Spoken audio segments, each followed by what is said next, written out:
네, 오늘은 야베스의 기도라는 제목으로 말씀을 드리도록 하겠습니다. 오늘 이 역대상 4장 이 본문 부분을 보면은 사실은 족보에 대한 족보의 그 본문이 족보입니다.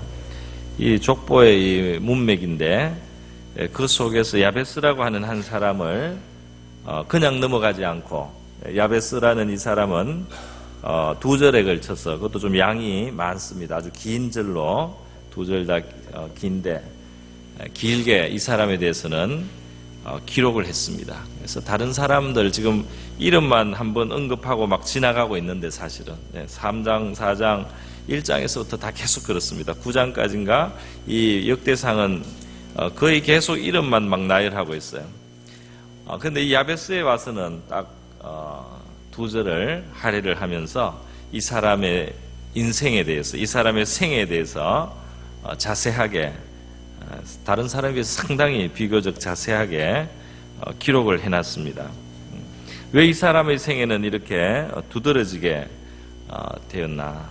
왜 이 사람은 이렇게 하나님이 특별히 다른 사람들에게 기억하도록 이렇게 기록을 했는가? 우리가 참 궁금하게 생각하지 않을 수가 없습니다. 야베스는 그의 형제보다 귀중한 자라, 이렇게 번역을 했습니다. 옛날 번역에는 야베스는 그의 형제보다 존귀한 자라, 이렇게 번역을 했습니다. 같은 뜻이겠죠. 어떻게 야베스는 그 형제보다 존귀할 수 있습니까? 여러분, 형제들은 같은 아버지 밑에, 같은 어머니 밑에 자라기 때문에 사실은 신분적으로 말하면, 옛날로부터 신분적으로 말하면 원래 형제들하고 같죠. 형제들하고 같습니다. 같은 것이 정상입니다. 같은 아버지 밑에, 그 아버지가 왕이면 왕의 아들이고, 그 아버지가 종이면 종의 아들이고, 다 형제들이 다 신분이 같아요. 그런데 형제들이 그 주어진 신분이 다 같은데도 불구하고 야베스라고 하는 이 사람은 그 형제보다 특별히 더 존귀했다, 이렇게 그의 생애를 말을 하고 있습니다. 그가 어떻게 해서 존귀하게 됐느냐? 그 삶이 왜 특별하게 이렇게 기록이 되고 이렇게 기념이 되는가 말이죠. 왜 하나님은 그의 생애에 대해서 특별히 이 성경을 읽는 사람들인 바로 저희들을 위해서 이 사람의 생애를 특별히 이렇게 기록을 하고 두드러지게 하고 주목을 하게 하느냐, 그겁니다. 그것을 보면은 이 사람은 생애를 요약한 것을 보면은 그는 하나님께 기도를 하고, 그리고 하나님이 그것을 허락하심을 받았던 사람이다. 10절에 그 내용입니다. 그 압축된 내용이 그것입니다. 야베스가 이스라엘 하나님께 아뢰되 이르되 주께서 내게 복을 주시려거든. 그러니까 하나님께 복을 구했다, 이 말입니다. 성경은 우상에게 복을 구하지 말라고 그랬습니다. 우상에게 복을 구하지 말라, 다른 신들에게 복을 구하지 말라, 참 하나님께, 천지의 창조주이신 하나님께 복을 구하라 그랬어요. 내게 복을 주시려거든, 복을 달라, 이 말입니다. 나의 지역을 넓히시고 자기 삶이 확장되도록, 그 당시에는 이 땅이 제일 중요한 기업이었습니다. 그래서 지역을 넓히시고 주의 손으로 나를 도우사 나를 도와달라 그랬습니다. 나로 환난을 벗어나서 근심이 없게 하옵소서. 야베스의 이 기도는 참 단순한 것 같아요. 뭐 복잡하지가 않고, 하나님 저에게 복을 주십시오. 저의 이 지경을 넓혀 주십시오. 저의 이것이 확대되게 해 주십시오. 그리고 주의 손으로 나를 도와주셔서 환난을 벗어나게 해 주십시오. 근심이 없게 하여 주시옵소서 했더니 하나님께서 그의 구하는 것을 허락하셨다, 그렇게 돼 있어요. 기도가 응답된 생애란 말입니다. 저와 여러분의 삶이 하나님께 복을 구하고 하나님께서 허락하신, 그 복을 허락하신 그 생애로 기억되기를 바랍니다. 그런 생애로 우리의 삶이 그렇게 되기를 바랍니다. 그런데 야베스의 이 기도한 삶의 그 배경이 지금 앞에 9절에 나와 있습니다. 시작은 형제보다 존귀한 자라고 했지만은 그 다음에 나오는 그에 대한 간단한 소개를 보면은 이 야베스의 삶의 어두운 부분을 말해주고 있어요. 그의 어머니가 이름하여 이르되 야베스라 하였으니 이는 내가 수고로이 낳았다 함이었더라 그랬어요. 그러니까 어머니가 굉장히 어렵게 난산을 했는 것 같기도 합니다. 어려운 형편 중에 이 아들을 낳은 것 같아요. 그래서 이 수고로이 얻었다 해가지고 야베스라고 이름을 붙였다 그랬습니다. 근데 이 야베스라는 이름이 왜 수고라는 그 뜻하고 통하느냐 하면은 이 수고 또는 그 고통이라고 하는 그 히브리 말이 있습니다. 오츠베라는 말이 있는데 그게 이 자음을 순서를 바꿔서 이 야베츠 츠베를 베츠로 바꾸는 거예요. 그러니까 말하자면 고통, 참 너무 이 아들을 낳으면서 너무 고통스러웠다. 그러면 통고라고 이름을 지은 겁니다. 통고. 야베스는 통고예요. 우리식으로 하면 통고. 근데 여러분, 이 어머니가 애를 고생스럽게 낳았다고 애 이름을 통고라고 지어서 되겠습니까? 엄마가 생각이 부족한 것 같아요. 평생 그 애가 그 이름을 듣고 자라야 되는데 말이죠. 남들이 계속 통고야 이렇게 부를 때 마음이 얼마나 고통스럽겠어요. 그렇게 고통을 상기시키는 이름을 말이죠. 애한테가 줘가지고 엄마가 생각이 없어도 어떻게 이랬습니까? 창세기 35장에 보면 야곱의 아내 라헬이 아기를 낳는데 난산을 하고 애를 놓으면서 죽습니다. 그러니까 너무 슬펐어요. 그 둘째 아들인데 너무 슬퍼가지고 그 요셉의 동생입니다. 나중에 베냐민이라고 하죠. 그래서 이 애 이름을 엄마가 지어줬어요.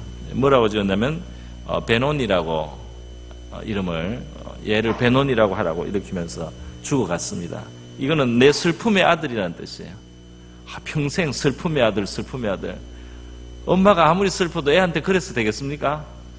자기 슬픈 거, 자기 괴로운 걸 애들한테 그렇게 씌워가야 되겠어요? 자기 괴로운 걸 이 자식들한테 물려주는 부모가 있어요? 자기의 상처를 이 자식들한테 막 물려줘요. 막 심어줘요.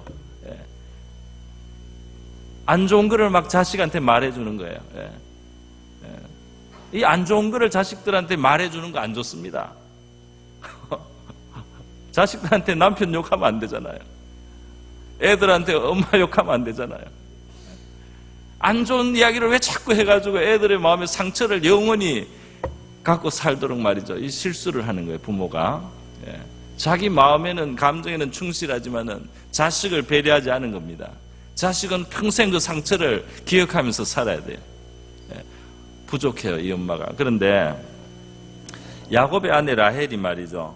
슬픔의 아들 이렇게 하면서 자기가 슬퍼서 막 그래버렸어요. 그런데 야곱이 그래도 재치가 있습니다. 이름을 바꿔버렸어요, 아빠가. 베논이라고 했는데 벤야민이라고 고쳐 이렇게 해가지고 벤야민, 오른손의 아들, 능력의 아들 이름을 딱 바꿔버렸습니다. 아빠라도 커버를 해줬어요. 야곱의 아들 벤야민이는 엄마는 애한테 슬픈 거를 그냥 심어줬어요. 근데 아빠가 애한테 긍정적인 것을 다시 준 거예요. 그래서 아이의 마음에 긍정적인 마음을 가질 수 있도록 해줬습니다. 그래서 베냐민이는 오른손의 아들, 능력의 아들 이렇게 하면서 자란 거예요. 정말 다행이죠.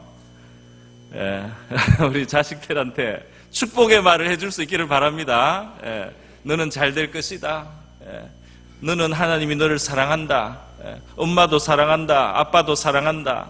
이렇게 말해주고 너는 잘 할 수 있어. 이렇게 말해줘야 되지 않겠습니까?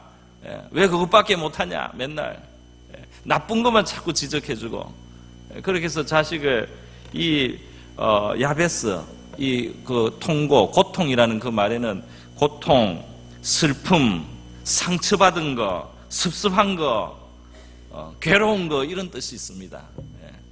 그런 뜻을 가지고 애한테 막 이렇게 한 거예요. 그런데 이 야베스는 정말 불쌍해요. 왜냐하면 베냐민이는 고쳐주는 아버지가 있었는데 야베스는 고쳐주는 아버지도 없었습니다. 엄마가 지은 것으로 끝났어요. 그냥 이름이. 그러니까 어떤 사람은 이 야베스는 아버지가 없었을 것이다. 엄마가 혼자 아빠 잃고 슬프게 살면서 애를 낳아가지고 이래 더 슬픈 이름을 줬지 않냐, 이렇게 추측도 합니다. 뭐 그랬든 저랬든 아버지가 있었든지 없었든지 그 아버지가 하여튼 애한테 이 긍정적인 것으로 그걸 바꿔줄 수 있는 그런 형편이 아니었어요. 그래서 야베스는 통고라는 이름을 가지고 인생을 출발을 했고 살았습니다. 이 이름은 구약 성경의 이름은 그 사람의 생애에 아주 대표적인 그 생애를 그냥 반영하는 거예요. 솔로몬은 솔로몬의 그 솔로몬 이 솔하고 몬하고 이거 샬롬에서 나온 겁니다. 그 생애에 평화가 있었어요. 평안을 누렸습니다. 그런 이름들이 구약에는 많아요. 하나님이 중요할 때 야곱을 이스라엘로 이름을 바꿔주지 않습니까? 아브라함을 존귀한 자를 열국의 아비 아브라함으로 고쳐주지 않습니까? 그 이름대로 되는 거예요. 그러니까 이 이름이라고 하는 속에는 정말 숙명이고 운명이고 그 인생의 그 반영을 나타내는데, 이 야베스의 어머니는 말이죠, 이 아들에게 통고라고 이름을 주고는 가버렸어요. 그 야베스는 고통을 생각하고 그 슬픈 것을 생각하고 상처받은 그 이제 생애에 그 괴로움이 있었다 이 말입니다. 이 사람이 나중에 보면 나로 환난을 벗어나 내게 근심이 없게 하옵소서. 무슨 말입니까? 환난이 있었다 이 말이잖아요. 그죠? 근심을 벗어나게 하소서. 나는 근심했다 이 말입니다. 야베스는 환난을 당한 사람이에요. 그리고 근심을 겪었어요. 그래서 이 사람이 평안하게 시작한 인생이 아닌데, 그런데도 불구하고 야베스가 정말 존귀한 것은 나중에 이 야베스가 하나님께 기도의 응답을 받아서 존귀한 사람이 됐습니다. 할렐루야. 그 사람이 상처와 고통과 슬픔과 이런 원통한 그런 아픔을 가지고 이 사람이 인생을 살고 그런 배경에서 태어나고 그렇게 자랐지만은 이 사람은 하나님께 복을 구해가지고 존귀한 자로 인생이 바뀌었습니다. 할렐루야. 그래서 성경에서 이 사람의 생애가 기록이 된 겁니다. 너희들의 인생을, 너희들의 주어진 그 생애를, 그 부모에게서 내려받은 그 상처와 슬픔을, 부모가 너희들에게 씌워준 그 고통에서 벗어나라. 하나님께 복을 구해서 그 슬픔에서, 그 고통에서, 그 상처에서 벗어날 수 있다. 그것을 말해주는 거예요. 그래서 이 성경에 누가 누구를 낳고 누가 누구를 낳고 이렇게 제일 압축하면은 부모 이름, 자식 이름 이렇게밖에 안 나옵니다. 그죠? 제일 압축하면은 족보에서, 성경에서 제일 압축된 스토리는 족보입니다. 부모 이름, 자식 이름, 부모 이름, 자식 이름, 어쩌다가 형제 이름 나옵니다. 그게 뭐냐면 그 사람을 규정하는 제일 중요한 거예요. 부모가 누구다. 그러면 그 사람이 어떻게 자랐다가 나오는 겁니다. 부모가 어떤 사람이다. 그럼 그 사람은 어떻게 자란 게 나오는 겁니다. 근데 그 부모가 좋은 것을 주면 좋은데, 부모가 자기가 괴로웠다고 자식에게도 통보라고 이렇게 해주는, 그렇게 해가지고 어릴 때부터 마음의 상처를 가지고 근심을 가지고 그늘을 가지고 자란 야베스, 이 사람이 하나님께 복을 구함으로 그 생애가 전환이 되어가지고 그 타고난 그 굴레를 벗고 이 사람은 복을 받았고, 하나님이 그에게 구하는 것을 허락하셔서 그에게는 환난이 있었고 근심의 삶을 살았지만 그것을 벗어나게 되었다. 할렐루야. 그래서 우리도 하나님 앞에 복을 구하기를 바랍니다. 복을 구하는 거 괜찮아요. 기복주의라고 말하는 것은 비성경적이에요. 성경은 분명히 여호와께 복을 구하라고 했습니다. 여호와께 복을 구할 때는 물론 우리가 하나님의 뜻을 존중하는 사람도 돼야 되죠. 그냥 지 멋대로 하면서 복만 구하면은 앞뒤가 안 맞잖아요. 하나님의 뜻을 존중하고 하나님이 기뻐하시는 길을 우리가 가려고 노력하면서 하나님께 복을 구해야 됩니다. 할렐루야. 그래서 여러분, 야베스는 그 기도의 응답으로 그 생애가 변화된 사람이에요. 이 사람이 정말 존귀한 것은 응답을 받았으니까, 지경이 넓어졌으니까, 이 사람의 지경이 넓어졌으니까 사람들이 알아줄 만한 어떤 환경이 외적인 환경으로 더 좋아지고 바뀐 것도 있는 것 같아요. 그러나 야베스가 존귀한 사람이라는 것은 그 결과적으로 복을 받아서 이 사람이 존귀할 뿐 아니라 제가 볼 때는 이 사람이 그렇게 아픔 중에 슬픔 중에 엄마가 씌워준 그런 굴레를 가지고 자랐지만은 이 야베스가 하나님 앞에 복을 구하는, 하나님이 내 운명을 변화시켜 줄 수 있다는 그런 소망과 믿음을 가졌다는 것 자체가 나는 이 사람이 참 존귀하다고 생각합니다. 그렇게 어려운데도 이 사람은 내 인생은 뭐 그렇지, 이거밖에 안 되지, 내가 뭐 어떻게 하겠어, 나는 뭐 나는 진짜 저주받은 인생이야, 뭐 내 꼴이 그렇지, 뭐 우리 집안이 뭐 이렇지, 뭐 이렇게 비관하지 않고 그에게 부모가 준 것은 아픔과 상처지만은 그는 하나님께 복을 구했습니다. 할렐루야. 하나님께 복을 구했습니다. 하나님이 나를 복 주실 수 있다고 믿었습니다. 그래가지고 하나님께 복을 구하고 지경을 넓혀달라고 하고 나를 도와달라, 환난에서 벗어나게 해달라. 여러분, 이렇게 야베스가 기도하고 그것을 하나님이 구하는 대로 허락하셨다. 할렐루야. 그런데 이렇게 생각해서는 안 되겠습니다. 야베스는 진짜 복이 많다, 하나님께 어떻게 기도합니까? 그대로 돼가지고 이 사람은 지경도 넓어지고 환난에서 벗어나고 근심도 없고 하나님의 도움을 받고 하나님의 지켜주심을 받고 어떻게 그렇게 살 수 있었을까? 그 사람 기도는 어떻게 하나님 그렇게 잘 들어줬을까? 그렇게 기도할 것 같으면 모든 사람이 다 되지. 이렇게 우리가 생각하고 싶은 생각이 들어요. 근데 저는 이게 한마디 이렇게 기록이 됐다고 해가지고 야베스가 딱 한 번 이렇게 기도했다고는 생각하지 않습니다. 딱 한 번 기도 이렇게 딱 한마디 했는데 하나님이 그렇게 해줬을까요? 딱 한마디 한 기도를 성경에 이렇게 기록했을까요? 저는 그렇게 생각이 안 들어요. 이것은 야베스의 항상 하는 기도였어요. 이것은 야베스의 삶을 바꾸는 기도였습니다. 그는 이것을 끊임없이 하나님 앞에 기도했어요. 나는 근심에 쌓였고 환난을 당하고 있는데 주님, 이것을 벗어나는 나를 주십시오. 나를 도와주십시오. 나를 복을 주십시오.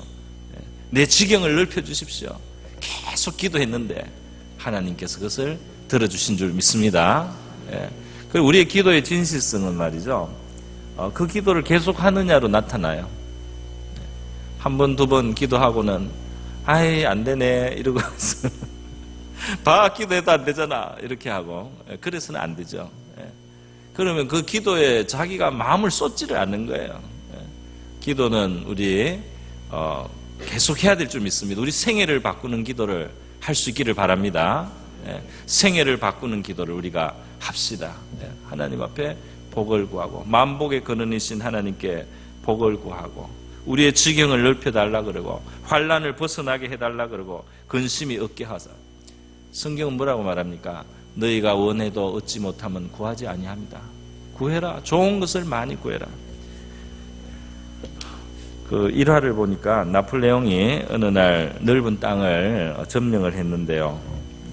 아마 러시아 쪽으로 아마 넓은 땅을 점령을 했는데 그때 이제 사람들이 와서 청원을 합니다. 청원을 하는데 어느 농부가 와서 나폴레옹에게 뭘 이렇게 요구를 했어요. 굉장히 넓은 땅을 요구를 했어요. 그랬더니 나폴레옹이 굉장히 기뻐하면서 넓은 땅을 주는 거예요. 그래서 밑에 있던 신하들이 말했답니다. 아니, 저 농부가 저기 황제께 한 일이 뭔데 이렇게 후하게 주십니까? 신하들이 물었대요.